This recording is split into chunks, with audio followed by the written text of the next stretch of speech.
Entering the Darkness podcast. This is Colin, of course. Dan is not here tonight, unfortunately, but we do have Chris Brandon here, very, very legendary bass player and, of course, musician in general here. So, how are you doing tonight, Chris? Not doing too bad. Not doing Right too on. bad at all.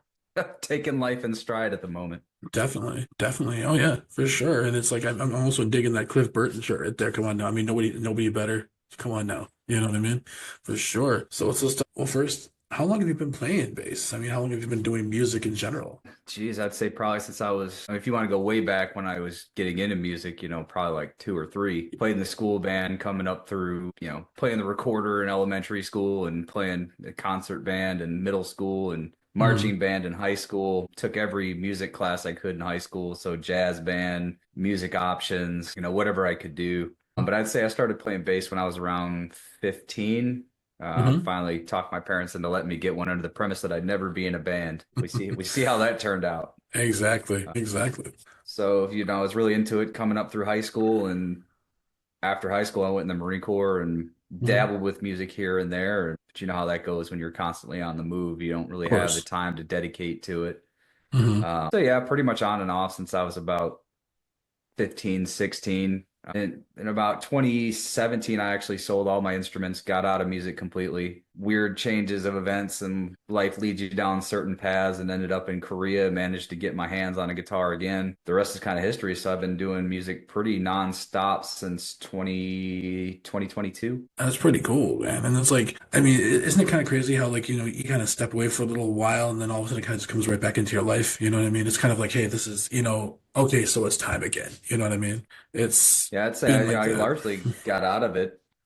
Hmm. Largely got out of it. Just like I said, being in the military, you'll meet people that say they can play, but they never have instruments. The ones that have instruments can't play. I had Oh, no no chance. idea how to record. I had no Hmm. idea how to record myself. So it's just like, well, what am I doing this for? I over in Korea, I was trying to figure out a way because I had nothing but time on my hands. Once we Hmm. got past all the COVID stuff, trying to find a way to do some live music out there because there's plenty of opportunity for it. Of So I bought a course. guitar, bought a Rhodes V. Found a band shortly after that, and they're like, "Oh, you want to play bass?" And I was like, "Come on, man! I just bought a guitar. I don't want to play bass again." But yeah, I ended up playing bass in a cover band out there for about a year and a half. Right on. In Korea? Yeah, You said right on, right on. What's that metal scene like out there though in Korea? I mean, is there anything, does it exist at all or? there's small pockets of it. While I was there, because the COVID restrictions were so stringent, there was literally nothing happening for about the first 2 years. I was out there 4 years in total. Hmm. I'd found a black metal band out there called Dark Mirror of Tragedy. It's pretty Hmm. interesting, but by and large, it's kind of the K-pop kind of dominates out there. But there's these small little pockets up in Seoul, down in Busan. But there's some cover bands and some original bands in the Pyeongtaek area around Camp Hmm. Humphreys, Korea, um, that try to keep music alive out there. It's a hard sell if you're not in one of those huge metropolitan areas. But what I will say is after I left, or around the time I left, bands started coming back out there. Hmm. Rotting Christ was supposed to come out Oh. there. They ended Hmm. up canceling and Oh. rescheduling for like 2 days after I left. Tranquility was just there a couple days ago. So I've been seeing a lot of stuff, going up into Hmm. Seoul. Dark Tranquility, man. I mean, amazing as hell live. Amazing as hell live. My God. Got to see those guys at the IROC in Detroit years and years back, of all places. I was like, wow, that's crazy. Man. So when you like with obviously, as you said, you were in Korea. So with that music scene out there, like, are there any places, any venues at all there for like metal? Or are they all just like dive bars or? I'd say primarily dive bars, unless you're connected with somebody. There's some Mhm. larger venues, but I think those are kind of exclusive. It's not hard to get something scheduled. My band was actually we rented an amphitheater in Pyeongtaek. We were Okay. looking at either playing an amphitheater in Daejeon. My wife's Korean. She was talking to the city planner out there, and he was going to have us play at the Sky Bridge. It was just like one of the largest shopping districts in the country. Unfortunately, it was logistically almost impossible. We need to Hmm. get, all the sound equipment down there, and transporting anything over there is a nightmare. So that ended up never happening. But the possibility is there if you wanted to rent something out. I think we rented the amphitheater in Pyeongtaek for, I don't know, $200. So it wasn't bad, and you're allowed to use all the equipment there. The most expensive thing was hiring a sound guy. I think he cost Okay. us about $400, but he was there from probably 11 or 12 in the Mm. afternoon to 10:30 at night, running Mm. lights, running sound. Yeah, there's stuff out there. I never really got up into Seoul. I'm not a big people person, and there's like a million people in that city. Okay. Trying to get anywhere is a Mm. nightmare. So it's Mm. just, I wasn't really feeling it. So And that is and sort of like in the Asian scene in that sense out in Korea, stuff like that. For sure. As I probably mentioned to you before that I'd been in the Philippines for like 6 years. I was part of their scene. I was part of the like sort of their underground metal and hardcore scene for about I'd say about a year and a half, something like that. So it's definitely a how do you put this? Not something you'd expect from a country like that either, in like a very tropical country in that sense. But a lot of the bands out there are freaking just crazy. I'd never heard hmm anything like some of that in my life. I'm like, oh my God, what the hell? You'd never think, even some of the people that you see in the bands out there, and just your normal people walking by you on the wall, but then you see them at the gigs and they're freaking headbanging like 100 miles an hour and just like all like, whoa, holy crap. You know what I mean? It's just like it was a lot of fun doing that crap out there. It was really cool. You know what I mean? That's why I yeah, always very much advocate for the Philippine scene. You know what I mean? yeah, the Okinawa scene was really good too. That was kind of my, Hmm. I grew up in mid Michigan. So Of I was course. kind of Hmm. sheltered. I was out there in Perry, about 15 minutes outside of East Lansing, and Oh nothing yeah. happens out there. In Perry? Yeah, no, it's dead. Nothing ever happened in Stockbridge either. No, you're right next to No. that. It's right next to me. But when I went to Okinawa, it opened up my eyes to a lot of stuff I never knew existed. You'd read Metal Maniacs or Metal Hmm. Edge or stuff like that. You'd try to find the stuff, but they were all imports, and I couldn't, afford $30, $40 for a CD. But my first weekend going out, this guy took me to a heavy metal club out there on Gate 2 of Salina Air Base. And when I walked in, there was a Okinawan band covering Where the Slime Lived by Morbid Angel. And I was like, Uh, holy shit. It hmm. was like absolutely perfect. And so they had some cover bands out there, but they were mostly original bands. You Good. had Supon, they were kind of a Scandinavian death metal type of band. They ended Hmm. up reforming as Two Side One Brain, which is like an emo band. Then there was Karuma, which was kind of a funk metal. You had Zero Sen, which was almost like a Japanese System of a Down. I became real good friends with those guys, and we tour around with them, and they do different events, and we'd be their road crew, and we get into a lot Hmm. of places that you normally wouldn't be able to get into. Right on. So it was a lot of fun. Well, Japan But definitely that's where like I kind of got my you know what? You got So Japan. that's where I Okay. got my introduction to Scandinavian metal was through Okay. those guys. Stuff like Soilwork, In Flames, Darkane, Dark Tranquility, Children Hmm. of Bodom. They Okay. like a lot of the technical stuff. There you go. There you go. Well, actually, of course, a lot of the Norwegian stuff too is like just crazy. Like a lot of the Norwegian black metal, like you can literally feel. That's what I love about the Norwegian black metal stuff is like you can literally feel the cold when you're listening to it. Like the way that the guitars sound, it's like you can literally feel like you're, oh my God, like what the fuck? You know what I mean?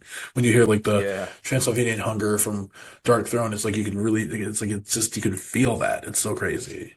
You know? And then it's an icy emptiness. yeah, yeah, definitely. And it's very, very much that. You know what I mean? It seems like we're still trying to set up a, for this pod, we're trying to actually still set up an interview with, Jorn Tunsberg of Hades Almighty. He's one of the ones that was like he's like one of the big iconic ones from the scene there. It was like way like early 90s kind of guy, but we're still trying to set that up with him. So that was really interesting when he hit me up as well. So, I mean, like, have you ever gotten to play with any of the bigger bands or anything like that? Like, in like festivals or anything like that? No, no. I have one coming up, but I haven't so far. I dabbled a little bit in the Michigan scene. I don't know if you know AJ Salas or Adam Mercer. AJ Salas of I was in, formerly yeah, of Toilsome. Yeah, I was in Toilsome for a little while. Oh, you But were. yeah, very, very short time. But yeah, me, AJ, and Adam were all in a band in high school together called Uh-huh. Dirge. I think we played one and a quarter shows. The first show was at a Unitarian church, so you can imagine with AJ's lyric style, it didn't last too long. We got Hmm. kicked out after the second song.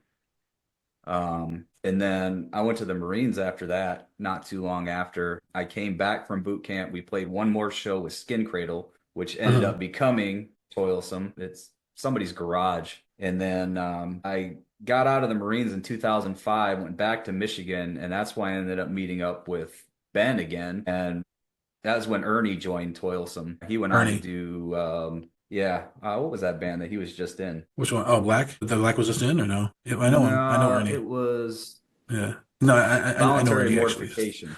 Voluntary verification. Yep. Yep. Oh yeah. Yeah. Yeah. I know Ernie. Yep. Ernie was always a Yeah. really cool dude. Yeah, so Mhm. me and Ernie, I think pretty much auditioned the same day, but I only stayed in Michigan for about 6 months after I got out of the Marines, and so Mhm. I think I met up with them in October, and I was gone by January, so it was Mhm. real short-lived. But yeah, that's when I met Mike, and I think that's how I got introduced to you was through Mike Laycock.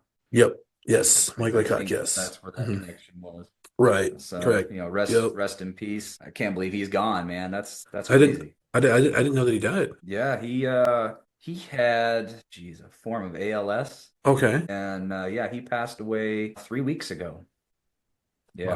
My man, I wish I had a beer, man. I'd be like, this was for you, bro. You know what I mean? Yeah. Damn, dude. Oh my God. No, yeah. I mean, Mike was also the one, surprisingly, who had introduced me to like Dark Tranquillity and like all of like the Swedish melodic death metal stuff. And I was like totally obsessed with it for like years after that. And then a few years after that, after he introduced me to him, I saw Dark Tranquillity. I saw freaking fucking Scar Symmetry. I saw fucking, like what was it? Oh God, what the? I can't remember who else. There's so many bands that I saw. The Haunted, as a matter of fact, I saw those guys, and it was just like, oh my God. I'm thinking, dude, thank you, Mike, for introducing me to these guys. They're freaking all crazy. This was the craziest bands I've ever heard. Yeah, Man. I loved Mike. He was a music snob to no end. Of course.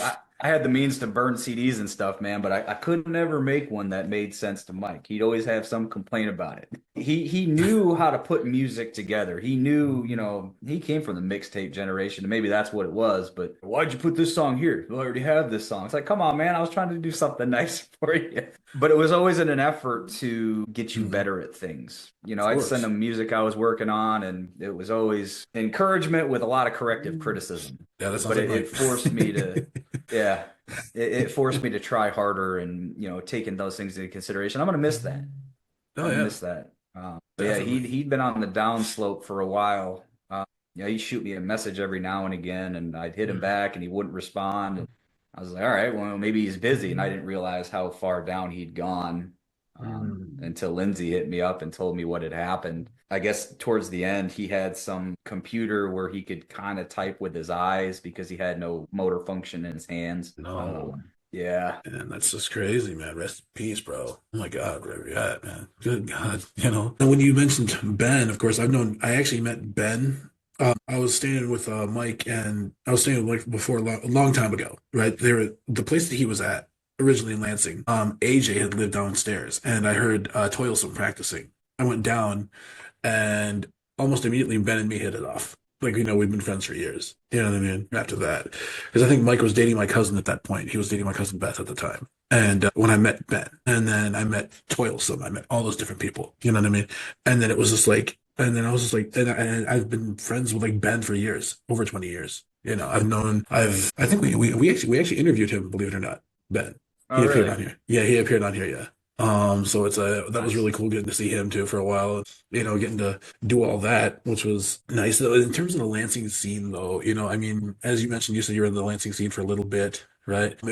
I tried to dabble a little bit too. I mean, like, were you ever like heavily involved in it, or was it really like, was it just like a few shows here and there? Or? For the 6 months I was back in Michigan, I was at shows all the time. I found MySpace. I had Mhm. previously not known about that. When I came back, the lady at was it Sam Goody in the Meridian Mall was like, "Oh, are you on MySpace?" I'm like, "What the fuck is MySpace?" And that got me down the Michigan rabbit hole real quick. So I'd go out to see, me, Ben, Ernie, Mhm. AJ, who was the drummer, Chris. Chris, yep, Chris We'd all Purvis. go out. Yeah, we'd all go Mhm. out to see my friend Rudra, Death Valley Dragline. Those guys Um, ruled. yeah. There was one other one that was really good. Seizure Lake. Yep, Stacy. Yep. Yep, Stacy.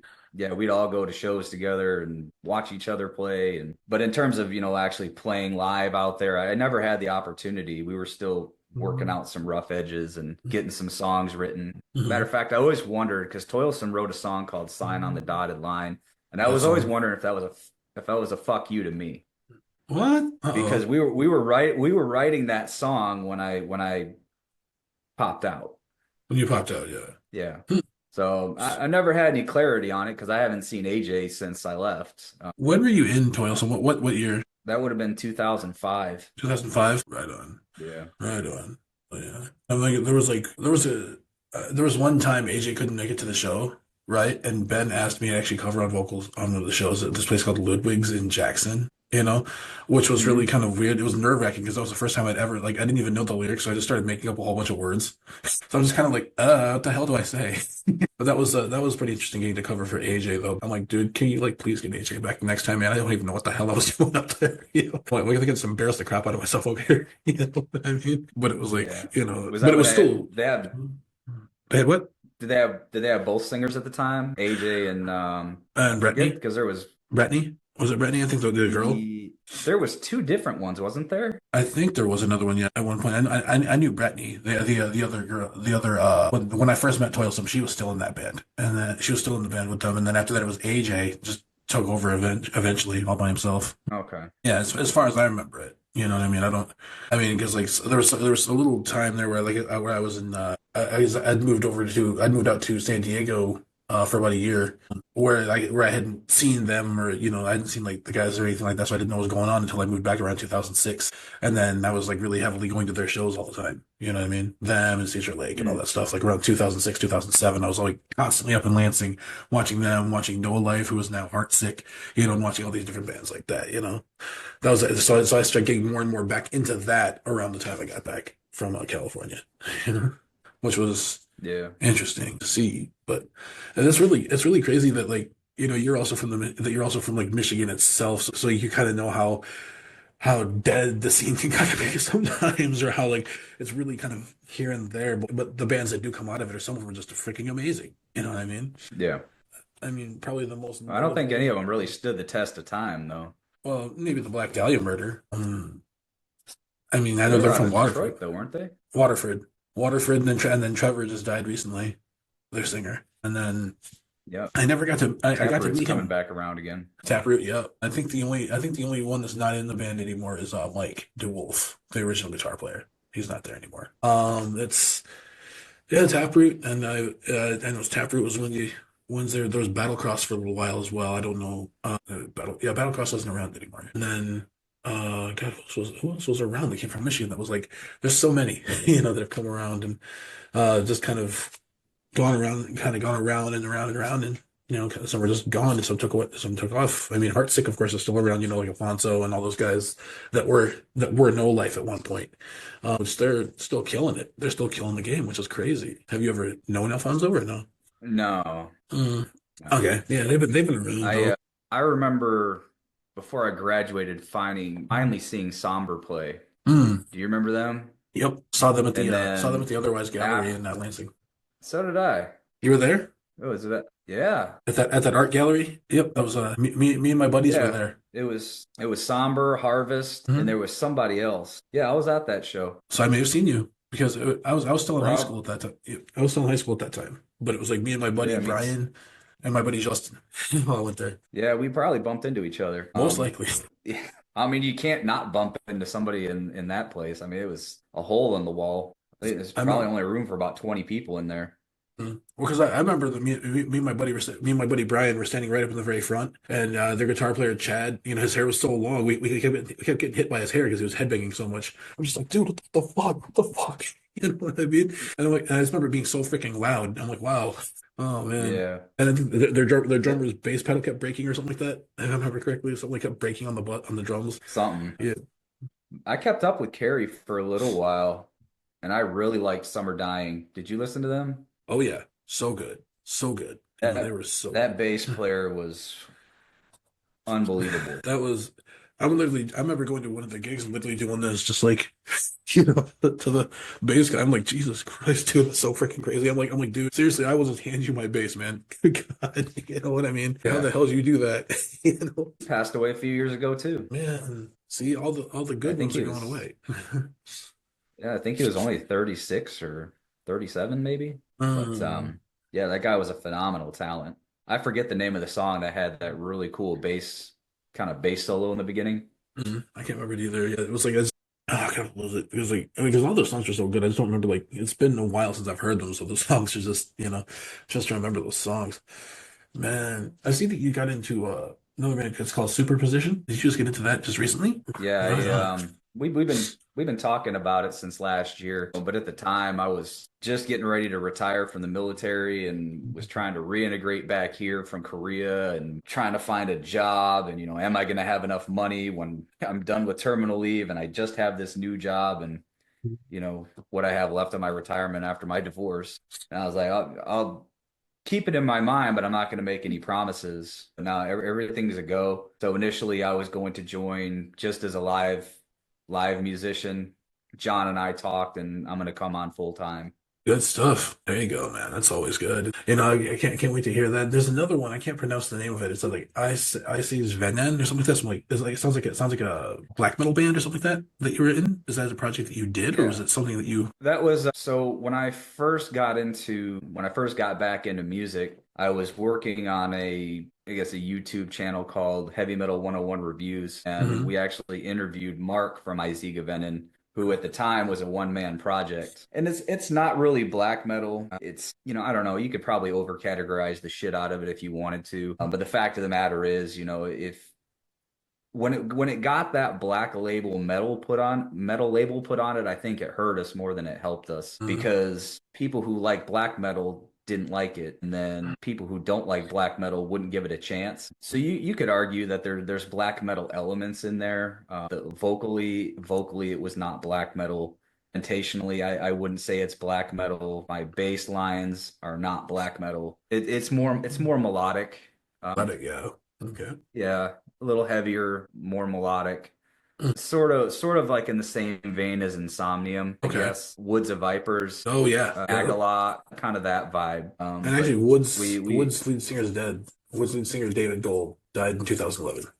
Car accident. so we actually just sunsetted that project. We just kind Hmm. of decided to. So we do Right have a on. new EP coming out, I think next Friday, or well, this coming Friday is our last EP, and I think there's still a couple singles that are going to be released. So another project I have is called Dead Deceased. Mhm. Richard Wilson from Morning Scars, Right on. Mark Williams from Iziga Venom. That band kind of started out as a joke. Richard hit me up. He's like, "Oh, I'm gonna try to write this like black metal song. You want to put bass on it?" And I was like, all right, whatever. Hmm. Because we had talked about collaborating before. So I sent him my bass line back. He's like, "That's fucking awesome. You want to put some keyboards on it?" And I was like, "Nah, man, I could try, but I mean, for anything that I give you, I think Mark would be better." So I sent it over to Mark, and that was our first song, The Black Flame. So that album I'm trying to remember if it's been released or if it's being released. I think it's been released, and then we're still waiting on our label to get everything situated with the vinyl and the physical media. Right on. So that'll be available shortly. And Cool. there's my pet project, Goat Song, Cool song. it's pretty much Swedish American death metal, I guess is the best thing you could call it. Hmm. And thematically focuses on like Korean folklore and like Korean history and kind of the Mm. bloody stuff that happened. Yeah. Don't want to mislead anybody because apparently I misled somebody that wrote a review on Metal Archives. People see something and they have an expectation and they hear it and they're like, "Well, that's not what I expected. This is shit." Right. Exactly. It's your opinion, man. But I mean, just because you didn't expect what it is, it doesn't necessarily mean it's shit. Exactly. But no, it's very thrash oriented. It's kind of got the thrash, the hardcore. I try to put some metalcore in there. Mm. Richard doesn't like it at all. So Of course, where though. I have some of the parts that could be breakdowns, he'll like change up the drums so then it's not a breakdown. Hmm. Yep. So Richard's from Gothenburg, Sweden, so it's got a Oh, lot of those influences in there. So Gothenburg. he'll see the Bueller brothers like on a routine basis, like, "Oh yeah, I saw Anders at the grocery store." I'm just like, "Dude, I fucking hate you, man."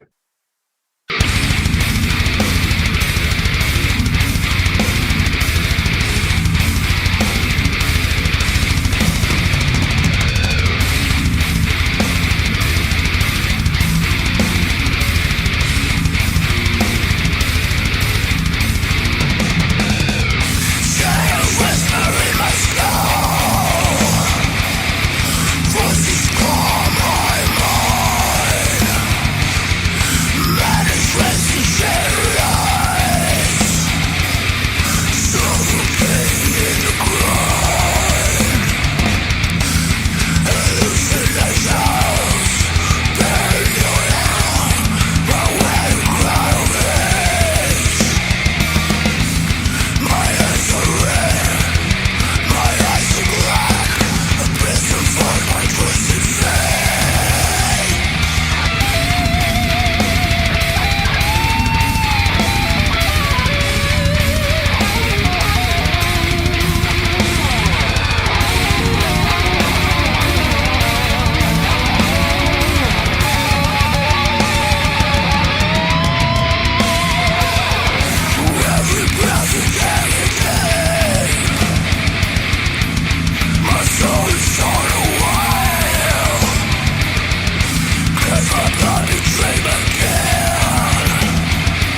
And Dark Tranquility, he'll see on occasion, Mhm. all those guys.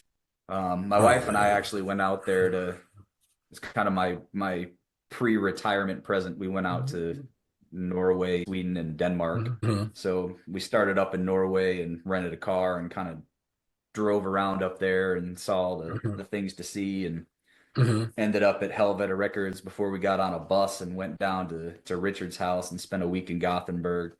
I Mhm. was trying to get over to Cliff Burton's memorial, but that was a bridge too far. Oh. It was about 3 hours from his house, and renting a car is not cheap over there. Um, Oh yeah, Scandinavia. yeah, yeah. Well, Norway wasn't too bad. I think I paid like $300 to rent a car for 5 days, so that wasn't too bad. But for one day, it was like $300 in Sweden. Maybe another time. Then we went down to not Landskrona. We went to Malmö and hooked Oh, up with Johan from Fanskapt. This festival that I'm playing in October, Fanskapt is actually supposed to come out and play as well. uh, That's another guy that said he's in a band called The Lord in Vain with Bjorn Streed. He was on the phone with the guy from Darkane when Darkane did their first show with their new singer. It was like the day after we got to Malmö, and he's like, "Yeah, man, I'll see if I can get you on the guest list or whatever." But I mhm. guess it was a festival, so they didn't have the same kind of pull. Couldn't actually get up there, but Oh, yeah, they're always sending me pictures of them with these guys and stories about how they see them all the time. Man, these are my fucking heroes, man. exactly. Oh man, To them, they're just all friends and they hang out with each other. It's actually really cool. that is a really cool thing with all those with all the different bands from Scandinavia. I remember even seeing God, who did I? Oh, it was at Sounds of the Underground in '07, right? At the Fillmore in Detroit, formerly State Theater. I still call it State Theater. It's always gonna be State Theater for me. It's just I think it was Amon Amarth had played, and I remember that I wanted to meet them. It was like they'd gone on stage. I think they'd gotten there late. I can't remember what had happened. I think it was their merch person because we were trying to figure out why like we weren't seeing them like walking around or anything like that. And somebody, I guess, had said that there was like some problems with immigration coming back in the United States because they were coming in from Canada. And they said there's some sort of Hmm. some problem with immigration. We're like, okay, what's going on? And then, but their merch person was there, or somebody was covering. I think it was Job for a Cowboys merch person or something like that was covering for them or something. I can't remember. Somebody got some little weird thing. I don't remember what exactly happened. And then all of a sudden we hear Johan on the thing, and apparently they borrowed Job for a Cowboys equipment because they couldn't get there in time to set the equipment up or something like that. And they got up there and then they just completely, but like it was all those like like the scene kids, like the mallcore kids kind of thing that were all at the thing there. And so it was like so a lot of the time it was like nobody was on the floor for those guys except me and my friend and a couple of our friends that were there with us. And then it was the same thing with Goat Whore too. We were the only ones on the floor for Goat Whore. You know what I mean? And but then like everybody else would come up for like the other stuff, and we're just like, what the fuck? I'm like, dude, Goat Whore's awesome. Freaking, Amon Amarth awesome. Dude, what the hell? What the hell's going on? And then I remember after Amon Amarth got off stage, we met them and everything like that. They were all sitting at this table, and we're like, well, where the hell's Johan? We go to the little bar that's over there. He's already freaking shit faced. And then I walk in, I'm like, dude, Johan. He walks up with this, grabs a hold of me, and bear hugs me. I'm just like, oh God, help, help, help. Looking at my friend. My friend's like, me and my friend are like these little short dudes, right? And then he's like 6'7" or whatever. I'm thinking, help. He's looking at me like, dude, no, no. He didn't want to try to push me off of him. I'm just like, help, help, man, I can't breathe. And he was like, thank you for coming to the show. And I'm thinking, dude, I can't breathe, man, I can't breathe. It's like squeezing me. It's like, it was cool though. It was so cool getting to see those guys. Though in a venue like that, then of course getting to see Guar. Getting to see Guar, that was something that was on my bucket list, getting to see Guar. That was I wish that my friend would have told me prior to going to the show to wear a shirt that I didn't like because he tells me prior to the set. You like that shirt you're wearing? I'm like, yeah. He's like, oh God. He's like, what? He's like, you get sprayed. I'm like, what do you mean? 2 seconds later, I get sprayed in the face with like blood or whatever the heck it was. I'm like, okay. So it's like I'm getting sprayed by all kinds of stuff. That was fun. Yeah, Guar was always on my bucket list too, ever since I Mhm. saw him on Jerry Springer when I was a kid. And I was in Germany in 2007, Hmm. and Guar was playing in Saarbrücken, and I Hmm. think the tickets were like $18. And we're like, Hmm. fuck yeah, let's go. And so we hopped on the train, went down to Saarbrücken, went to the show. I was three sheets to the wind, but I was like, dude, let's go try to fucking meet him, man. We'll go find the tour bus and we'll just stand there and talk. And if they hear us speaking Hmm. English, maybe we'll meet somebody. Right. And so that's what we did. Sure enough, this guy's like, "Hey, "You guys Americans?" We're like, "Yeah." He's like, "What's up? I'm Dave. I'm the singer." I was like, "Holy shit!" I Dave didn't know what the Rocky. guy looked like. I'd never seen him with all this, his costume on. Hmm. He's like, "Come on, man, let's go backstage." So he took us Hmm. backstage. We were excited. The Germans were pissed and hung out backstage. They gave us all the beer we wanted. They gave us all the food we wanted. And Hmm. then we went out on the town with Dave Brocky Oh and man. went and had a kebab. And nah, that dude was a stellar guy, man. Smart, Hmm. generous. Can't say enough about him. Nah, that was a really cool experience. So yeah, we got to meet all the Guar guys. And Hmm. by that time, they still had the big stage production and everything, but they didn't have Slimenstra Hmm. Hyman anymore. They had one slave of Guar. Once I war, And yep. I asked him, yeah, I was like, so like, where's all the people? He's like, dude, we're fucking broke, man. We can't afford to hire those people anymore. And I was like, oh, I guess that makes sense. So you Hmm. kind of started to see the cracks in Hmm. the music business. Even back then, almost 20 years ago, Hmm. it's too Hmm. much to maintain that big of a theatrical show. Exactly. Yeah, dude. Those but no, when I got to see Guar, I remember seeing that too. That was like so, I was like smiling so much because I'm just like, dude, this is so freaking cool. Getting to see it before Dave died, of course, and before Yeah. Corey died too, Corey Smoot, before he died as well. That was just freaking just so rad. I was like, oh man, this is so freaking cool, and then not realizing that a lot of the kids that were at that show had no freaking idea who they were. I'm thinking, dude, they pretty much put the Sounds of the Underground thing on. You know what I mean? This is pretty much what they did. We were having a little bit of a discussion there about Guar and different kind of festivals and shows and whatnot. Is there anything that you've been to, like any kind of big festival shows or anything like that, that you remember that like was like holy shit, the most epic thing you've ever seen in your life? Say probably Ozfest 2004 in Raleigh, North Carolina. In Raleigh? Yeah. What was the lineup? Jesus, I'm trying to remember. Bleeding Through was there. That was Hmm. awesome. God, main stage was Black Sabbath, Judas Priest, Super Joint Ritual, Dimmu Borgir, Black Label Society. I think Slipknot was there. Hmm. I was really hungover that day. Hmm. We had a long night the night before. I was in a little rough shape, trying to get around because we were driving up from Camp Lejeune to Raleigh, Hmm. and we got about an hour outside of Jacksonville, and my car broke down. Hmm. My buddy was following us in this Caballero, which is like one of those El Camino kind of cars. So we all piled into this thing and drove the rest of the way up to Raleigh. Like it took us about 4 hours to find a tow truck to get my car out of there. Finally got up to Raleigh, Hmm. go Okay. to the That's draft right. night, Hmm. and I think we drank until about 3 in the morning. Oh. So, took a taxi back to the hotel, and I think we had to wake up at 6 a.m. Oh. and then because we had to get out to the show because it starts at like 9.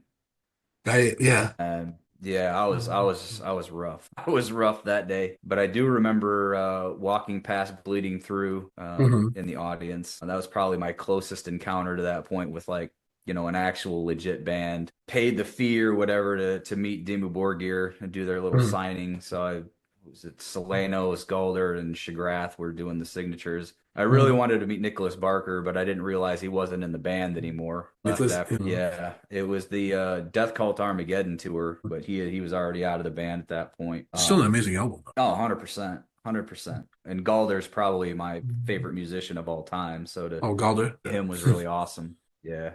Well, as you were, Real quiet, soft. well, to piggyback off what you were saying about, you mentioned Bleeding Through at the Ozfest. We actually, one of our interviews a couple months ago was Scott, one of their guitar players. Yeah, he was there. He's no Really? longer obviously in the band. Yeah, but Scott, yeah, he sat down with us and we had a good couple hours conversation. It was about an hour and a half, something like that. Little thing with him. He was telling us a lot of those different stories about the some of the Ozfest things and different things that they'd experienced, obviously, them being on Inside Edition because of the van accident that they got into. And yeah, Scott's a really good dude and a freaking amazing guitar player. You know what I mean? Really good. Yeah, So that was, there was a lot of talent in that band. oh yeah, for sure. It was like, because when I because when you mentioned that, I was like, oh, bleeding through. I'm like, I got a story for you on that one because we got Scott. He was really very very cool guy. I still message him too and kind of like, hey, what's up? Send him like funny memes sometimes, like, hey, what's up? Dude, this is funny. Like little gifts or something like that. Like this is cool. So it's that was really I didn't know I was when you said bleeding through, I was just kind of like, oh wow, I'm like not many people really knew who they were, but it's like that was cool that you actually shouted out to them because I really enjoyed their album too because it had sort of those like other. It wasn't all just metalcore. It had like other different types of elements to it too. On top of some breakdownish stuff, but also like other Mhm. other types of melodic things, which was like, dude, man, this is fucking cool. you know? Yeah, that was right around the time the second album came out. Mhm. Can't remember the name of it. It was the one that had all the Boondock Saints stuff in there. Right. This is love. This is murderous. I think it is. Yeah, that one. I Yeah. was I was really big into them. Actually, I to this day I still like the first album better. I think a lot Mhm. of people would disagree with me, and No, it's a the good album. production quality wasn't as good as the following stuff. Mhm. Portrait is, It's a oh my good album. God, that fucking amazing album. Really good. The lyrics were definitely relatable. The Mhm. atmosphere from the keys, the Mhm. heaviness of the music, and it Mhm. just how they got all that stuff to work together will never cease to amaze me. Mhm. How they blended like everything together, like different elements, which was really that was the thing too that kind of drew me into them too because I was like because before I'd listened to 18 Visions, which was on the same label, and then also I heard about Bleeding Through because my singer in high school, I was in a band called Metabolysis back in like high school, and our singer had brought over the Hellfest 2002 DVD, and then all of a sudden, of course, all the other bands we liked, and then I'm like, who's this Bleeding Through? And all of a sudden, I'm watching this, I'm like, holy shit, dude! And listening to all the different elements, they got the haunting keyboard sounds, and they're just heavy as shit, and I'm like, dude, what the fuck? And then after that, I listened to them, I got hooked. And after that, it was just like, fuck, man. Yeah, I think I saw them in Revolver magazine the first time, and Brendan's Misfits tattoo is what drew me in. Um, Misfits. yeah, if you have a Misfits tattoo and you're in a band, chances are I'm probably gonna like your music. Hasn't really failed me so far. But yeah, like you, I saw the Hellfest DVD and I was hooked. Oh yeah, it was. Well, I mean, I just couldn't believe that like the lineup they had in that too. Though it was just like they had my God, like Lamb of God, like really early Lamb of God, before they blew way up. Mhm. You know what I mean? And then you had obviously From Autumn to Ashes, you had 18 Visions, you had Open Hand, you had all these different bands of different types of genres that were all out there, which is so crazy. And the band Nora, which their singer owned Ferret Records for a long time. And If then memory serves me right, and I think it does, Lamb of God played Ozfest '04 too. okay. And if I remember right, the day they played Raleigh was the release day for Ashes of the Wake. Oh my God. Chris Adler is just as good in real life as he is on an album. That guy is phenomenal. Yeah, he's oh man. Yeah, got to see that. You got to see that too, actually in the Philippines. Believe it or not, got to see Lamb of God at this huge venue called the World Trade Center. It was they were brought over by Pulp Productions and Black Dahlia was there right before and then Lamb of God and then God who else was there with them? There was like this Australian metalcore band called Envy Breeds Malice or something like that that was there with them, and then there was a couple other local bands, but like it was so freaking cool. It was that I remember there was supposed to be like a typhoon that night. We're literally waiting in line during this storm to fucking see Lamb of God. It was freaking worth it. It was so worth it. I'm just like, damn, dude, just to see Lamb of God and to see a band from my home state, Black Dahlia Murder, playing in the Philippines at the World Trade Center. Come on now. You know what I mean? I'm thinking, dude, you're bringing Michigan to the Philippines. This is so freaking crazy. I think Black Dahlia was there twice, if I'm not mistaken. I think they were there twice.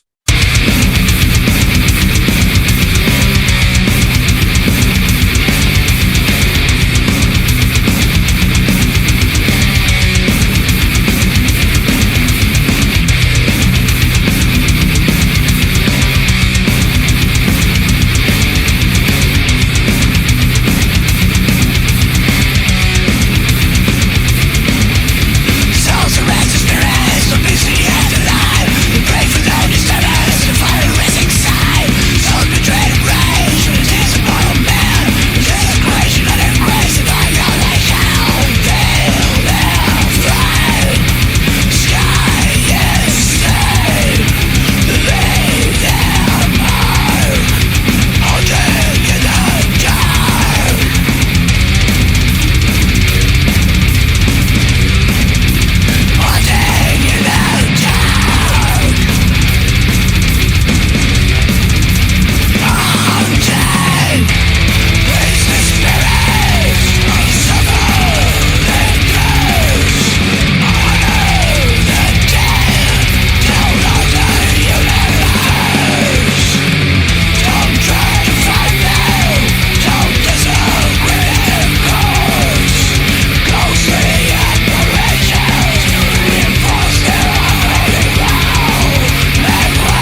And Lamb of God came a couple times too.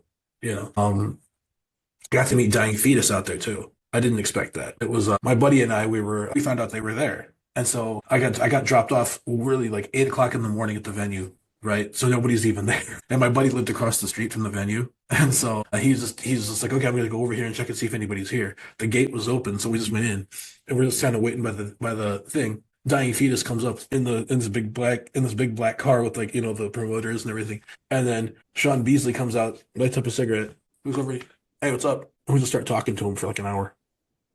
Just is having a full on conversation with him. And then at the end of the show, right, I paid for the meet and greet kind of thing like that, get the poster, the CD, the shirt and everything like that, which didn't fit. Uh, and he looks over and he's like, "Hey, he's the dude I talked to outside, right?" And I'm like, "Yeah." He's like, "Dude, what's up?" We start talking again and everything. He's already feeling pretty good, But he's like, "Dude, you're the guy I talked to outside." I'm like, "Yeah." He's like, "Man, what's up, man? How do you like it?" And I'm like, "That's awesome." And we're talking. And he's like, "Dude," he's like, "If you ever stateside, man," he's like, "just remind me, man." He's like telling me like, "Hey, because he couldn't believe that there was like another American dude that he was talking to that was there. You know what I mean? That was like in the Philippines, and I guess they had a layover in Japan for like hours upon hours upon hours. Their flight got canceled or something like that, or their show got canceled or something in Japan, and they ended up being at the airport for close to 36 hours or something like that. Jesus. Yeah, it was some kind of shit So like that. Good. so that's the moral of the story if you're listening. If you're overseas, go to where they might be and start speaking English, and they will Yep. talk to you. Yep. Because it worked for Biohazard too. Oh, Biohazard. Because yep, I saw Biohazard in Nuremberg, Germany in 2014. And I'm Okay. like, well, shit, 7 years ago, I tried this little plan and it worked. So let's try it this time. And sure enough, the guitarist Bobby's like, hey, what's up, guys? He's like, come on, let's go backstage. So we hung out with Biohazard for a good portion of the night after their show. Also, some Mhm. really good guys. Had some interesting dialogue with them, so I'm surprised that they brought Evan back into the fold because I mentioned his name and Mhm. I thought they were going to beat the shit out Yeah. because I never really followed him that close after Mhm. probably um after the early 2000s, and I was just like, Mhm. whatever happened to that guy? He's like, who's a fucking asshole? Fuck that motherfucker. And then now here we are. He's back in the band. So, After times change, people change. after the little stint with Um, Tara Patrick, mm, yeah. which was semi-disturbing in some ways, but but I'm like, okay. Yeah. Yeah. Uh, I didn't know that until I worked in an adult shop in San Diego. Yes, I did do that. I worked in an adult video shop, and then all of a sudden I'm like, wait a minute, who the fuck is that? And then all of a sudden somebody's like, that's the dude from Biohazard, and I'm like, oh Jesus Christ, oh my God. I'm thinking, dude, I did not want to see that part of Evan at all. You know what I mean? I was just like, like I could have gone my entire life without that. You know what I mean? But it was like. But then that's how I found that out that him and Tara Patrick were together, and I'm like, dude, the dude from Biohazard when somebody actually told me that. And then I seen them actually in the early 2000s. They were actually on the bill with Slipknot when Slipknot was still playing like at Harpo's. Who else was there? I can't remember who else was on that bill. I just remember going totally fucking ape shit for fucking Biohazard because I'm like, dude, fuck yes. As they're up there, I'm thinking, dude, I want to see these guys more than I want to see Slipknot. You know what I mean? Yeah. And it was just Yep. like, oh man, just the way that they handled the show and everything like that. I'm like, dude, their freaking sound is so heavy. It's just like, oh my God, this is like so crazy. Just the way like Evan can work the crowd. He knows how to do it, which is cool. I love that stuff.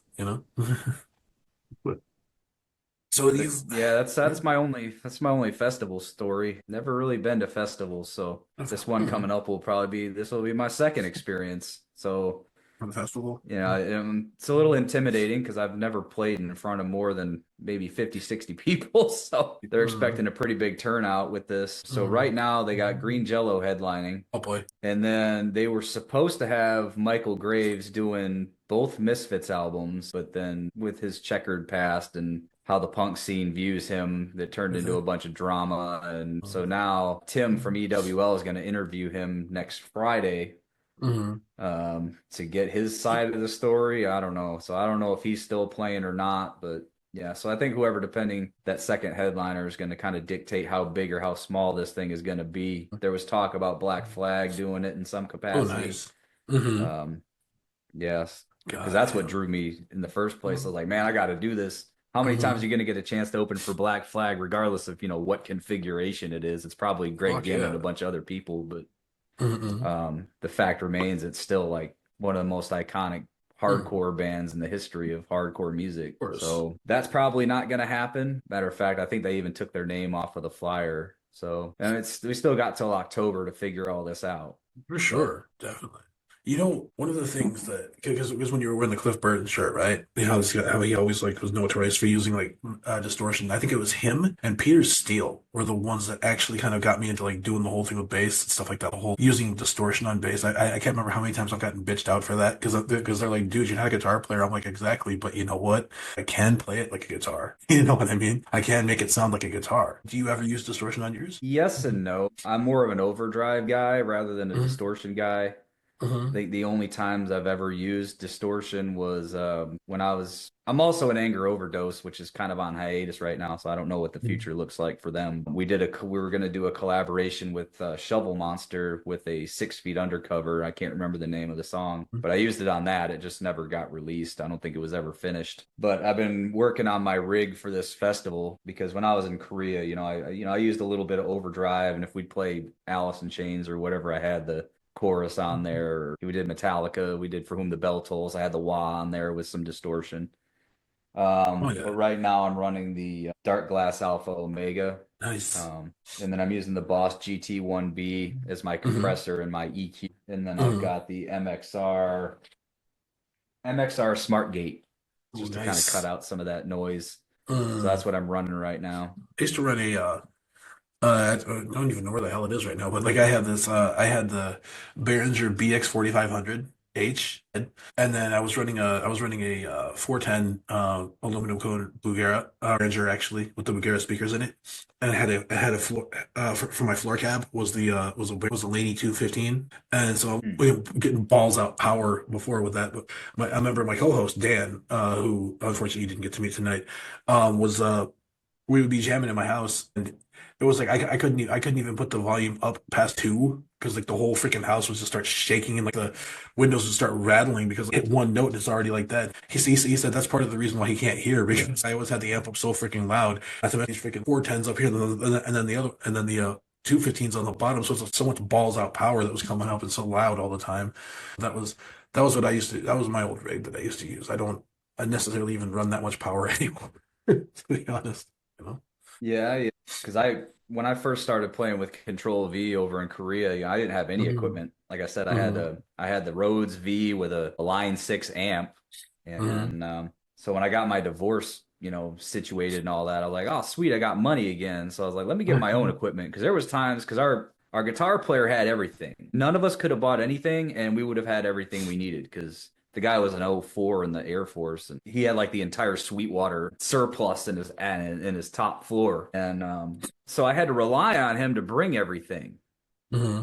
And there was one show he's like, "Oh, I didn't bring the bass amp. Here, you can play through the speaker." I was like, "Come on, dude! I'm not gonna play through a PA speaker. That's ridiculous." Right. So I went out and I bought a Ampeg RB 115.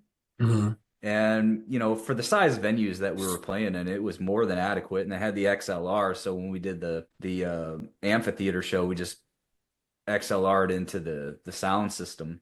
But if I'm gonna do a festival, I was like, man, I need something a little better. I don't want to be up on stage with a 115. Image is important. Exactly. So I scoured Facebook Marketplace for months looking for something because I was like, am I ever going to use this again, or is this, a one and done, and I'm never going to use this amp again, and then I got to figure out a way to sell it.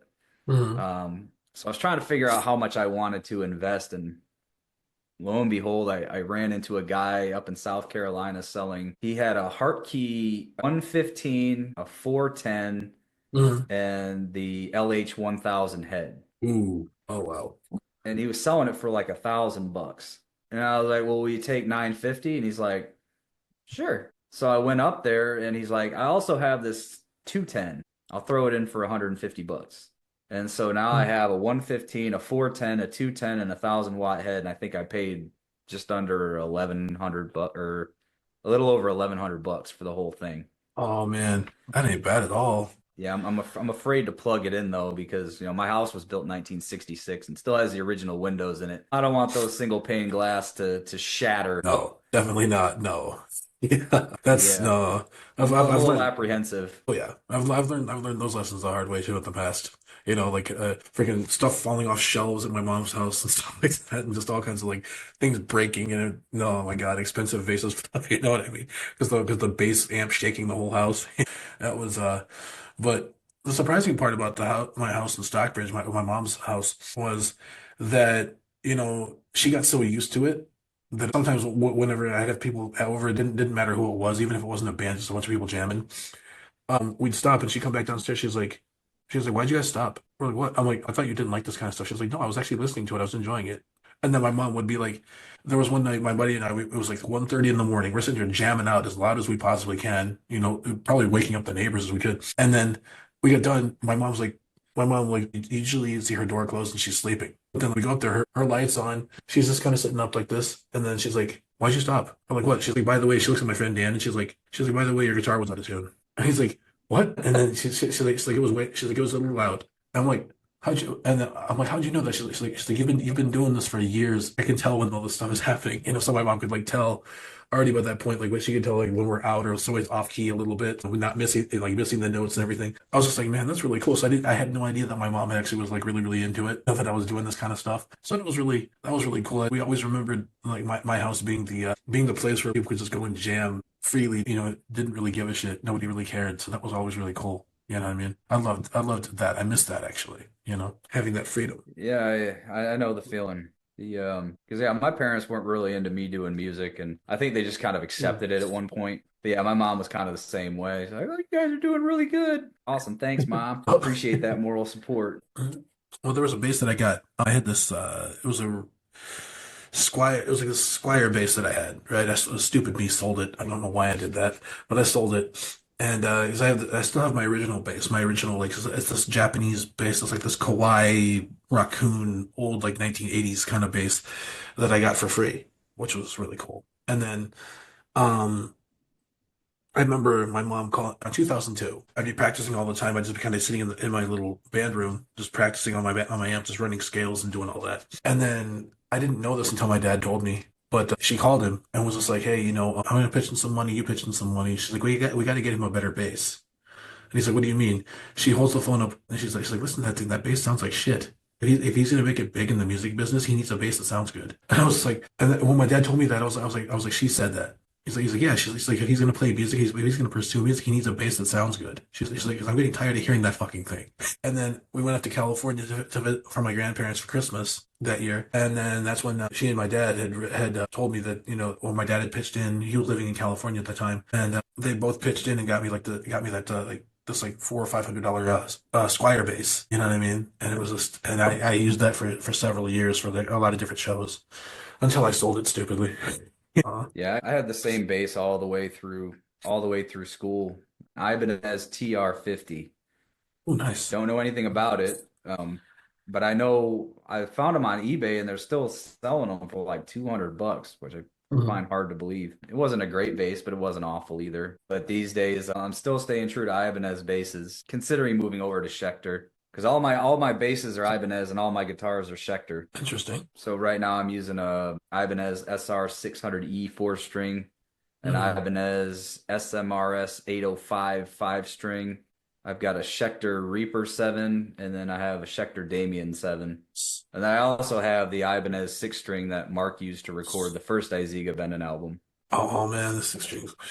The basses I have, I've only got fours. I've tried to play fives, but my hands are too small, so I can't go with wider necks. You know what I mean? For some strange reason, so I've like always stuck to fours. But usually, what I do if I want to drop tune, I'll put like heavier gauge strings on them. I'll put like really, really, really, really, really heavy strings to just kind of file down everything. So it's always worked well for me. It's never failed me, thankfully. I have a Dean a Hillsborough bass that I bought off of one of my guitar players in the Philippines. That was his side job. Was he would sell guitars and basses, and he offered that to me, and I got that. And I like vintage or vintage looking gear because I can't afford vintage stuff. So it looks kind of vintage, so I bought it. And it sounded so freaking killer. And then I have two Spectres. One's at my wife's parents' house in the Philippines, And then one here, I have a like this like an Amber Burst like Spectre performer or a Spectre Legend Classic. I rarely ever take that out of the case. I'm so scared to play it because I'm just like, oh my God, I don't want to bust this thing. It sounds so good. You know what I mean? I think I've used it live a few times in the Philippines. And if you've ever seen me play live, people know that I throw my bass around like I swing it around like a baseball bat. You know, I swing it around like a baseball bat. I'm abusing the fuck out of my instrument all the time. And I didn't want to do that with that one, you know. So that was why when my guitar player out there had offered to sell me this other bass for like a $200 or something like that. I was just like, cool. So that's the one, so I started using that. So I'm like, I can just abuse the fuck out of this thing. I can just like throw it around and, do all these things, just throw it down on the ground at the end of the thing to let it feed back and do all these different things and beat the crap out of it. You know what I mean? Because and it's, let the Spectre like relegate that to studio duty, or something like that. You know what I mean? Which is what I've pretty much done. Yeah. I do that for like home recordings with the Spectre. So, you know. And then the other one's just all beat up, all crap, like beat the crap out of it. You see like chips in it and everything left for the other one throwing it around so much. Yeah. That's All my guitars are my babies. I don't mhm. abuse any of them. I can't afford to replace them. Right. Well, no, I think it was like I did it once. We did believe it or not, the metalcore slash hardcore band I was in the Philippines called Soul Incinerator. We had a pretty good following for a little while, and I went out there to finish college first, and then also to meet the cousins I never knew, right, and all that stuff, and meet the family that I didn't get to know when I was growing up. And at the school that I was at, there was apparently this beauty pageant that was supposed to be going on there, and then all the people that were organizing it were like, "Hey, you're in a band, right?" I'm like, yes. They're like, do you want to play? I told them, well, do you know the kind of stuff that we play? And then they're just like, well, I'm sure it'll be okay. I'm like, okay, all right. So we show up, we're all dressed up like the hardcore kids. We got like the bandanas on into the hats and the, different, well, this whole garb, right? And then immediately everybody's kind of looking around and just like, what the hell is going on? Right? We get in there and it's like in between the little thing right before the show starts. And then we start doing these really heavy notes. We're all over the place, just jumping. And then apparently the dean of the school got all pissed off because of the fact that they didn't tell him that was that we were like this hardcore band. We're just all doing all the screams and stuff like that. And at the end of the thing, I actually ripped my bass off like this, threw it into my amplifier like that, knocked it over, and then it just like let it all feed back for a little bit. And then there's just like everybody's kind of looking like, what the fuck just happened? And then it happened again a year later when I went to the bigger branch for the school that I was at, and they asked us to do a battle of the bands as a special guest. And then we completely just tore that place down too. And people were just like, what the fuck? Because it was all mostly cover bands. You know what I mean? And we were the only ones that actually had original song. You could see people just coming out of classrooms, literally just all the classrooms and all the stuff that were up in the library. Everybody's just coming out into the thing. They're looking around like, what the fuck's going on? This is how heavy it was because nobody ever heard, or there never really been a band doing a battle of the bands like that was that heavy. You know what I mean? So that was really fun. Hmm.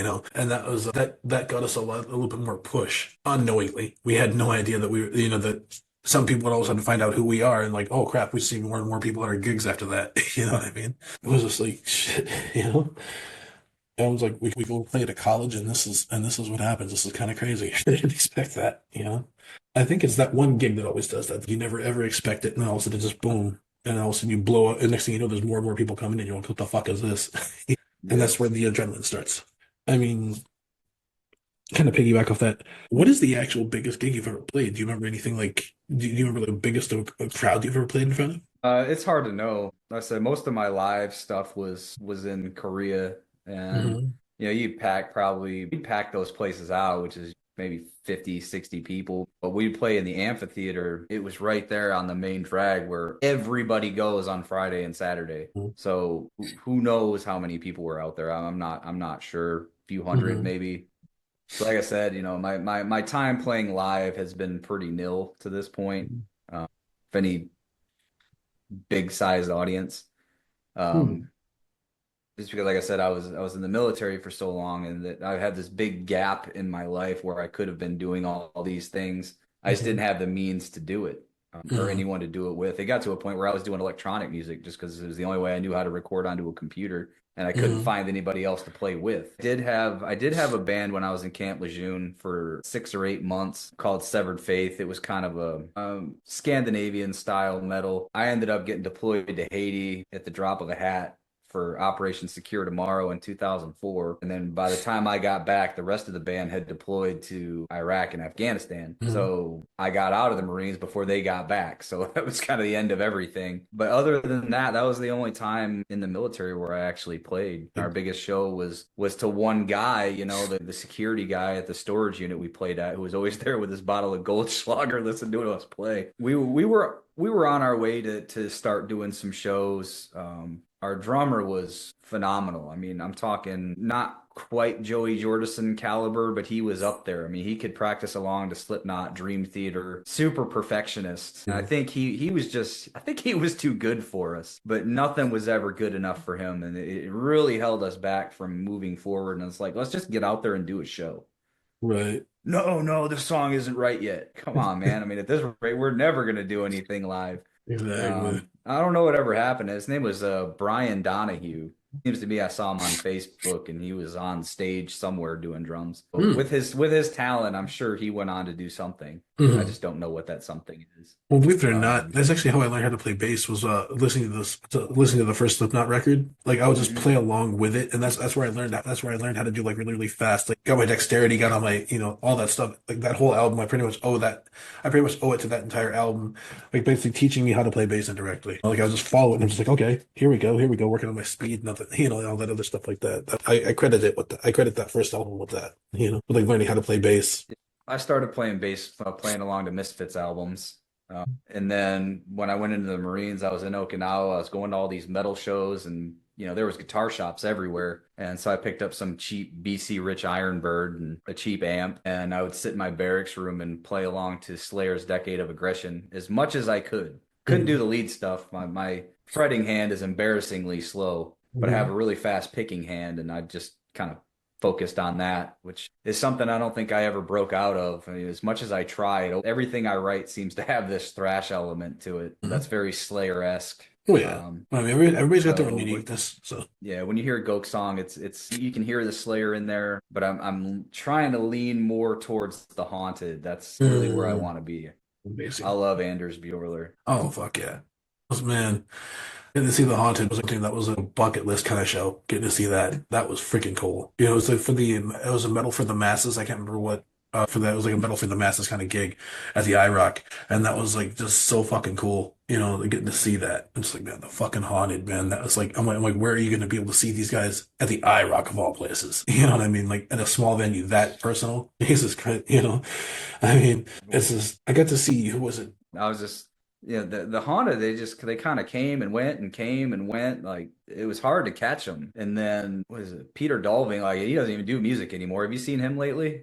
No. He's like doing some weird vegan yoga channel like on YouTube. It's very strange. I didn't even recognize it was him. The dude weighs like 100 pounds, and he's like wearing all this hippie stuff. Oh no. And yeah, I was like, what the fuck am I even watching right now? Because I was trying to find him because I really liked that album that had the Cynic on it.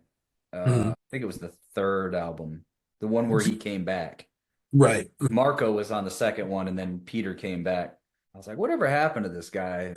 I stumbled on his YouTube channel, and I was like, Jesus Christ, that's not what I was expecting. No, so some of these guys, when they stop, like I noticed, it's like some of them just go like a completely different direction than where they were at before, for sure. With all that stuff, Yeah, like the original guitar player more new Ravi. age.